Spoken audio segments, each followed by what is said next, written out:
Proclamons la majesté du Seigneur Jésus comme jamais nous ne l'avions encore fait auparavant. Bien que le royaume de l'Antéchrist doive précéder l'établissement du royaume de Christ, nous devons témoigner pour le royaume de Christ avant la manifestation du royaume de l'Antéchrist. Cet âge doit nécessairement s'achever et l'Église doit accomplir sa mission pour cela. Naturellement, il ne s'agit pas d'un nouvel évangile, c'est seulement un aspect du seul évangile qui pendant trop longtemps a été négligé par le peuple de Dieu.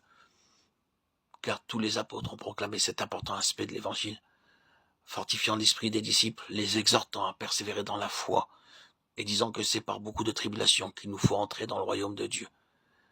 Et ils lui fixèrent un jour, et plusieurs vinrent le trouver dans son logis. Paul leur annonçant le royaume de Dieu, en rendant témoignage et en cherchant par la loi de Moïse et par les prophètes à les persuader de ce qui concerne Jésus. L'entretien dura du matin jusqu'au soir, acte 28-23, acte 14-22. Bien plus encore, après sa résurrection, le Seigneur Jésus lui-même a parlé à ses disciples de ce qui concerne le royaume de Dieu. Acte 1-3. Si nous voulons continuer l'œuvre des apôtres, nous devons témoigner des mêmes choses qu'eux. L'Église a grandement oublié la victoire, l'autorité et le trône de Christ. Ceux qui osent témoigner que Christ seul est roi et non pas Satan prêchent réellement l'évangile du royaume des cieux.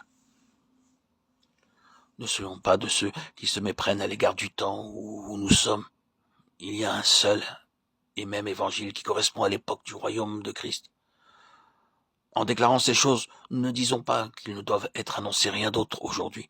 Nous voulons seulement souligner le fait que Dieu désire que nous prenions en considération cet aspect de l'évangile. Nous devons affirmer et prendre position à l'égard de ce que Dieu a déterminé pour cet âge. Ce qui le préoccupe au terme de cette période, c'est la victoire de son Fils et l'exil de Satan. Si nous ne sommes pas un avec Dieu dans cette même pensée, c'est-à-dire si nous ne prenons pas garde à ce qui fait l'objet de l'attente de Dieu, nous n'accomplirons pas la volonté éternelle de Dieu, et cela malgré la grandeur de l'œuvre qui nous occuperait actuellement. Si tel était notre cas, nous serions bien loin du désir du Seigneur.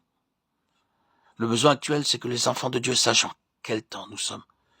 Dieu cherche un peuple qui travaille avec lui pour conduire cette période à son terme afin d'introduire l'économie de son royaume. Si les croyants n'ont pour unique objectif et comme seule responsabilité sur cette terre que d'œuvrer pour le salut des âmes, ils sont alors passés à côté de l'accomplissement de la volonté hautement élevée de Dieu. Ils doivent réaliser qu'ils ont une responsabilité bien plus grande que le salut des âmes. C'est de contribuer à conduire cet âge à son terme pour pouvoir introduire la période du royaume de Dieu. Leur grande responsabilité, c'est d'attester la destruction de Satan, l'adversaire de Dieu, et de toute la puissance des ténèbres.